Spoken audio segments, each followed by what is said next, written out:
Hi friends, ಎಲ್ರಿಗೂ ನಮಸ್ಕಾರ. Welcome to PMA Kannada YouTube channel. ನಾನು ಶಿವರಾಜ್. ಇವತ್ತಿನ ಒಂದು ವಿಡಿಯೋದಲ್ಲಿ ನಾನು ನಿಮಗೆ ಸೆಂಟ್ರಲ್ ಫಾರ್ಮರ್ ಐ ಡಿ ಅಂತ ಕೇಂದ್ರ ಸರ್ಕಾರದಿಂದ ನಿಮಗೆ ಒಂದು ಸೆಂಟ್ರಲ್ ಐ ಡಿನ ನೀಡ್ತಾ ಇರುವಂಥದ್ದು. ನಿಮಗೆ ಮೊದಲು ಫಾರ್ಮರ್ಸ್ ಐ ಡಿ ಅಂತ ಏನಿತ್ತು, FID ನಂಬರ್ ಅಂತ ಏನು ಬರ್ತಿತ್ತು, ಅದು ಸ್ಟೇಟ್ ಗೌರ್ಮೆಂಟ್ ಆಗಿರುವಂಥದ್ದು. ಇವಾಗ ನಿಮಗೆ ಸೆಂಟ್ರಲ್ ಗೌರ್ಮೆಂಟಿಂದ ನಿಮಗೆ ಫಾರ್ಮರ್ಸ್ ಐ ಡಿಗಳನ್ನ ಅಂದರೆ ಸೆಂಟ್ರಲ್ ಫಾರ್ಮರ್ ಐ ಡಿಗಳನ್ನ ಕ್ರಿಯೇಟ್ ಮಾಡ್ತಾ ಇರುವಂಥದ್ದು.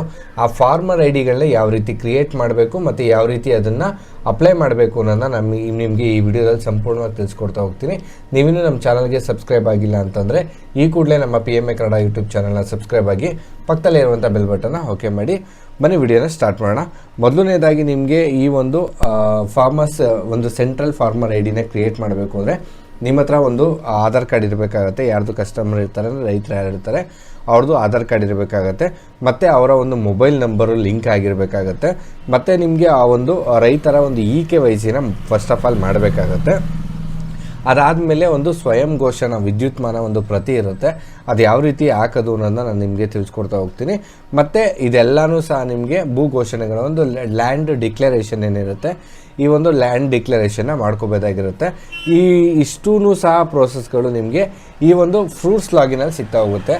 ನೀವು ಗೂಗಲಿಗೆ ಬಂದುಬಿಟ್ಟು ಡೈರೆಕ್ಟಾಗಿ ಫ್ರೂಟ್ಸ್ ಅಂತ ಸರ್ಚ್ ಮಾಡಿದ್ರೆ ಈ ಮೊದಲನೇ ಆಪ್ಷನ್ನೇ ಬರುತ್ತೆ. ನಿಮಗೆ ಇಲ್ಲಿ farmer registration and unified beneficiary information system ಅಂತ ಏನಿದೆ, ಇಲ್ಲಿ ಫ್ರೂಟ್ಸ್ ಲಾಗಿನ್ನ ಬರಬೇಕಾಗತ್ತೆ. ಲಾಗಿನ್ ಅಂತ ಬಂದು ಇಲ್ಲಿ ಜಸ್ಟ್ ಲಾಗಿನ್ ಅಂತ ಕ್ಲಿಕ್ ಮಾಡಿ. ನಿಮಗೆ ಆದಂಥ ಯಾರು ಗ್ರಾಮವನ್ನು ಇರ್ತಾರೆ, ಕರ್ನಾಟಕವನ್ನು, ಈ ಥರ ಎಲ್ಲರಿಗೂ ಸಹ ಒಂದೊಂದು ನಿಮಗೆ ಐ ಡಿಸ್ಗಳನ್ನ ಕೊಟ್ಟಿರ್ತಾರೆ, ಆಲ್ರೆಡಿ ಪ್ರೊವೈಡ್ ಮಾಡಿರ್ತಾರೆ. ಆ ಐ ಡಿಗಳನ್ನ ಹಾಕೋಬೇಕಾಗತ್ತೆ. ಪ್ರತಿಯೊಬ್ಬರೂ ಸಹ ಹಾಕ್ಕೊಂಡು ಅದು ಯಾವ ರೀತಿ ಮಾಡೋದು ಅನ್ನೋದನ್ನ ನಿಮಗೆ ತಿಳಿಸ್ಕೊಡ್ತಾ ಹೋಗ್ತೀನಿ. ನೋಡಿ, ಐ ಡಿನ ಲಾಗಿನ್ ಮಾಡ್ತಾಯಿದ್ದೀನಿ. ಲಾಗಿನ್ ಆಗ್ತಿದ್ದಂಗೆ ನಿಮಗೆ ಈ ರೀತಿಯಾದಂಥ ಒಂದು ಪೇಜ್ ಬರುತ್ತೆ. ಇದು ಹೋಮ್ ಪೇಜು. ಇದು ರಿಜಿಸ್ಟ್ರೇಷನ್ ಯಾರ್ದೆಲ್ಲ ರಿಜಿಸ್ಟರ್ ಆಗಿಲ್ಲ ಆ ಫಾರ್ಮರ್ಸ್ಗಳನ್ನ ರಿಜಿಸ್ಟರ್ ಮಾಡ್ಬೋದು. ಮತ್ತು ರಿಟರ್ನ್ ಲಿಸ್ಟ್ಗಳಿರುತ್ತೆ. ರಿಜಿಸ್ಟ್ರೇಷನ್ ಲ್ಯಾಂಡ್ ಡೀಟೇಲ್ಸ್ಗಳನ್ನ ಹಾಕುವಂಥದ್ದು. ಇಲ್ಲಿ 4ನೇ ಆಪ್ಷನ್ ಏನು ಕಾಣ್ತಾ ಇದೆ, ಮ್ಯಾಂಡೇಟ್ರಿ ಅಪ್ಡೇಟ್ಸ್ ಅಂತ ಏನಿದೆ ನೋಡಿ, ಮೊಬೈಲ್ ನಂಬರ್ ಆಗಿರ್ಬೋದು, KYC, ಫಾರ್ಮರ್ಸ್ ಕನ್ಸೆಂಟ್ ಅಂತ ಏನಿದೆ, ಈ ಒಂದು ಫಾರ್ಮರ್ಸ್ ಕನ್ಸೆಂಟ್ಗಳನ್ನ ಮಾಡ್ತಾ ಇರುವಂಥದ್ದು. ಅದಾದಮೇಲೆ ನಿಮಗೆ ಲ್ಯಾಂಡ್ ಡಿಕ್ಲರೇಷನ್. ಈ ಲ್ಯಾಂಡ್ ಡಿಕ್ಲರೇಷನ್ ನೀವು ಕೃಷಿ ಇಲಾಖೆಯಲ್ಲಿ ಕೊಡಬೇಕಾಗತ್ತೆ. ನಿಮಗೆ ಯಾವ ರೀತಿ ಅಪ್ಡೇಟ್ನ ಮಾಡಬೇಕು ಅನ್ನೋದನ್ನ ತಿಳಿಸ್ಕೊಡ್ತೀನಿ. ಮೊದಲನೇದಾಗಿ ನೋಡ್ಕೋಬೋದು, ಇಲ್ಲಿ ಮೊದಲನೇದಾಗಿ ಫಾರ್ಮರ್ ಕನ್ಸೆಂಟ್ ಅಂತ ಏನಿದೆ, ಈ ಒಂದು ಫಾರ್ಮರ್ ಕನ್ಸೆಂಟ್ ಮೇಲೆ ಕ್ಲಿಕ್ ಮಾಡಬೇಕು. ಕ್ಲಿಕ್ ಮಾಡ್ತಿದ್ದಂಗೆ ನೀವು ನೋಡ್ಕೋಬೋದು, ಇಲ್ಲೊಂದಷ್ಟು ನಿಮಗೆ ಫಾರ್ಮರ್ ಐ ಡಿ ಮತ್ತು ಆಧಾರ್ ನಂಬರ್ ಕೇಳುತ್ತೆ. ಜಸ್ಟ್ ಆಧಾರ್ ನಂಬರ್ ಮೇಲೆ ಕ್ಲಿಕ್ ಮಾಡಿ. ಈ ಆಧಾರ್ ನಂಬರ್ ಮೇಲೆ ಕ್ಲಿಕ್ ಮಾಡಿ ಕಸ್ಟಮರ್ದು ಯಾರು ಇರ್ತಾರೆ ಫಾರ್ಮರ್ಸು, ಅವ್ರದ್ದು ಆಧಾರ್ ನಂಬರ್ನ ನೀವು ಎಂಟ್ರಿ ಮಾಡಬೇಕು. ಎಂಟ್ರಿ ಮಾಡ್ತಿದ್ದಂಗೆ ನಿಮಗೆ ಸರ್ಚ್ ಅಂತ ಕೊಡಿ. ಸರ್ಚ್ ಅಂತ ಕೊಡ್ತಿದ್ದಂಗೆ ಕಸ್ಟಮರ್ದು ಏನಿರುತ್ತೆ ಅವರ ಒಂದು ಡೀಟೇಲ್ಸ್ ಇಲ್ಲಿ ಫ್ಲೆಚ್ ಆಗುತ್ತೆ. ನೋಡ್ಕೋಬೋದು, ಇಲ್ಲಿ ಮೇಲ್ಗಡೆ ನಿಮಗೆ ಕಸ್ಟಮರ್ದು ಅವ್ರ ಹೆಸರು ಮತ್ತು ಅವ್ರ farmer I D details fetch ಆಗುತ್ತೆ. ಅದಾದಮೇಲೆ ಇಲ್ಲಿ ನಿಮಗೆ ನೋಡ್ಕೋಬೋದು, ಆಧಾರ್ ಕಾಯ್ದೆ 2016 ಸೆಕ್ಷನ್ 7 ಅಡಿಯಲ್ಲಿ ನಿಬಂಧನೆಗಳ ಪ್ರಕಾರ ಕರ್ನಾಟಕ ರಾಜ್ಯದಲ್ಲಿ ಅಗ್ರಿ ಸ್ಟಾಕ್ ಅಡಿಯಲ್ಲಿ ರೈತರ ನೋಂದಣಿನ ಸೃಜಿಸಲು ಅನುಮತಿ ಪತ್ರನ ಕೊಡ್ತಾ ಇರುವಂಥದ್ದು. ಇದರಲ್ಲಿ ನೋಡ್ಕೋಬೋದು, ಅವ್ರ ಹೆಸರು ಇರುತ್ತೆ. ಅವ್ರ ಹೆಸರು ಮತ್ತು ಡೀಟೇಲ್ಸ್ ಆಗಿ ನಿಮಗೆ ಕೃಷಿ ಇಲಾಖೆಗೆ ಒಂದು ಸಂಬಂಧಿಸಿದಂತೆ ರಾಜ್ಯ ಮಟ್ಟದಲ್ಲಿ ನಿಮಗೆ ಫ್ರೂಟ್ಸು ಅಂದರೆ ರೈತರ ನೋಂದಣಿ ವ್ಯವಸ್ಥೆ ಅಂತ ಏನಿದೆ, ಅದನ್ನು ಅಗ್ರಿ ಸ್ಟಾಕ್ ರೂಪದಲ್ಲಿ ಒಂದು ರಚಿಸಬೇಕು ಅಂತ ನಿಮಗೆ ಡಿಜಿಟಲ್ ಸಾರ್ವಜನಿಕರ ಒಂದು ಡಿಜಿಟಲ್ ಪಬ್ಲಿಕ್ ಇನ್ಫ್ರಾಸ್ಟ್ರಕ್ಚರ್ ಅಂತ ಏನಿದೆ, ಈ ಅದಕ್ಕಾಗಿ ನಿಮ್ಮ ಆಧಾರ್ ಗುರುತನ್ನ ಕೊಡೋಕ್ಕೋಸ್ಕರ ನೀವು ದೃಢೀಕರಿಸ್ತಾ ಇದ್ದೀರಾ ಅಂತ ಒಂದು ಇದು ಕೇಳುತ್ತೆ. ಅದಾದಮೇಲೆ ನಿಮ್ಗೆ ಇಲ್ಲೊಂದಷ್ಟು ಡೀಟೇಲ್ಸ್ಗಳನ್ನ ಕೊಡ್ತಾ ಇರುತ್ತೆ. ನೀವು ನೀಟಾಗಿ ನೋಡ್ಕೊಂಡು ಓದ್ಕೋಬೋದು.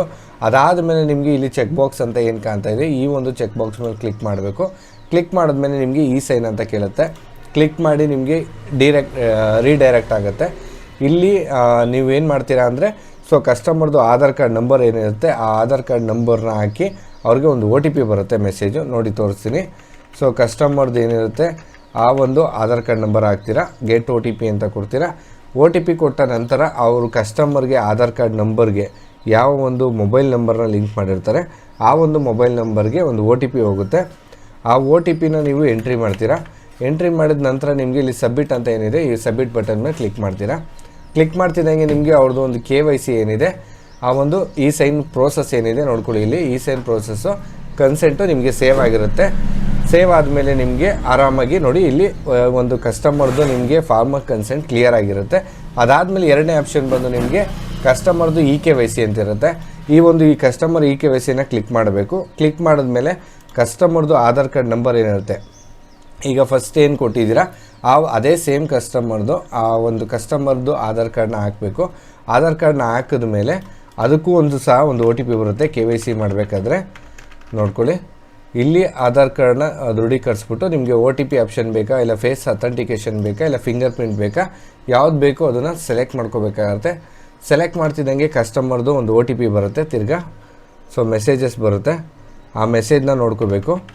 ಅದಾದ ಮೇಲೆ ನೀವು ಸಲ್ಲಿಸಿ ಅಂತ ಏನಿದೆ, ಸೊ ಇದ್ರ ಮೇಲೆ ಕ್ಲಿಕ್ ಮಾಡಿದ್ಮೇಲೆ ನೋಡಿ ಅವರ ಹೆಸರು ಮತ್ತು ಅವರ ಡೇಟ್ ಆಫ್ ಬರ್ತು, ಅವರು ಯಾವ ಜೆಂಡರು, ಮತ್ತು ಅದಕ್ಕೆ ಅವರ ತಂದೆ ಹೆಸರು, ಮತ್ತು ಅವರು ಯಾವ ಹೋಬ್ಳಿ ಇರ್ತಾರೆ, ಮತ್ತು ಅವ್ರದ್ದೊಂದು ಫೋಟೋ ಏನಿದೆ ಇದಿಷ್ಟು ಬರುತ್ತೆ. ಜೊತೆಗೆ ಇಲ್ಲಿ ಸಕ್ಸಸ್ಫುಲ್ ಅಪ್ಡೇಟೆಡ್ KYC ಅಂತ ಏನಿದೆ ಇದಿಷ್ಟು ಸಹ ನಿಮಗೆ ಡೀಟೇಲ್ಸಲ್ಲಿ ತೋರಿಸುತ್ತೆ. ಇದನ್ನು ಏನು ಮಾಡ್ಕೊಳ್ಳಿ, Ctrl+P ಇಟ್ಕೊಂಡು ಸೇವ್ ಮಾಡ್ಕೊಳ್ಳಿ. ಸೇವ್ ಮಾಡಿಕೊಂಡು ನೀವು ಡೈರೆಕ್ಟಾಗಿ ಪ್ರಿಂಟ್ ಕೊಡ್ಬೋದು. ಈ ಥರ ನೀವು ಅಪ್ಲಿಕೇಶನ್ಗಳನ್ನ ಹಾಕೋಬೋದಾಗಿರುತ್ತೆ. ಓಕೆನಾ, ಇದಿಷ್ಟು ನೋಡ್ಕೊಳ್ಳಿ. ನಿಮಗೆ ಕಸ್ಟಮರ್ದು ಮ್ಯಾಂಡೇಟ್ರಿ ಮೊಬೈಲ್ ನಂಬರ್ ಅಪ್ಡೇಟ್ ಇತ್ತು ಅಂತಂದರೆ ನೀವು ಡೈರೆಕ್ಟಾಗಿ ಮೊಬೈಲ್ ನಂಬರ್ನು ಸಹ ನೀವು ಅಪ್ಡೇಟ್ ಮಾಡ್ಕೋಬೋದಾಗಿರುತ್ತೆ. ಬೇಕು ಅನ್ನೋರು ಮೊಬೈಲ್ ನಂಬರ್ ಚೇಂಜಸ್ ಇದ್ದರೆ ಮೊಬೈಲ್ ನಂಬರ್ ಅಪ್ಡೇಟ್ ಮಾಡ್ಕೊಳ್ಳಿ. ಯಾರೆಲ್ಲ KYC ಮಾಡಿಸ್ಕೊಂಡಿಲ್ಲ, ಸೊ ಡಿಸ್ಕ್ರಿಪ್ಷನಲ್ಲಿ ನಮ್ಮದು ಗ್ರೂಪ್ ಇರುತ್ತೆ. ಸೊ ಅದಕ್ಕೆ ಡೈರೆಕ್ಟಾಗಿ ಜಾಯ್ನ್ ಆಗಿ ನಿಮ್ಮ ಡೀಟೇಲ್ಸ್ಗಳು, ನಿಮ್ಮ ಆಧಾರ್ ಕಾರ್ಡು, ನಿಮ್ಮ ಒಂದು RTCಗಳನ್ನೆಲ್ಲ ಪ್ರತಿಯೊಂದನ್ನು ಕಳಿಸ್ಕೊಟ್ರೆ ನಾವು ನಿಮಗೆ ಅಪ್ಲಿಕೇಶನ್ನ ಹಾಕಿ ಕೊಡ್ತೀವಿ. ಸೊ ವಿಡಿಯೋ ಇಷ್ಟ ಆಗಿತ್ತು ಅನ್ಕೋತೀನಿ. ಇಷ್ಟ ಆಗಿದ್ದರೆ ಒಂದು ಲೈಕ್ ಮಾಡಿ, ಸಾಧ್ಯ ಆದಷ್ಟು ನಮ್ಮ ವಿಡಿಯೋನ ಶೇರ್ ಮಾಡಿ, ನಮ್ಮ ಚಾನಲ್ಗೆ ಸಬ್ಸ್ಕ್ರೈಬ್ ಆಗಿ friends. Thank you so much.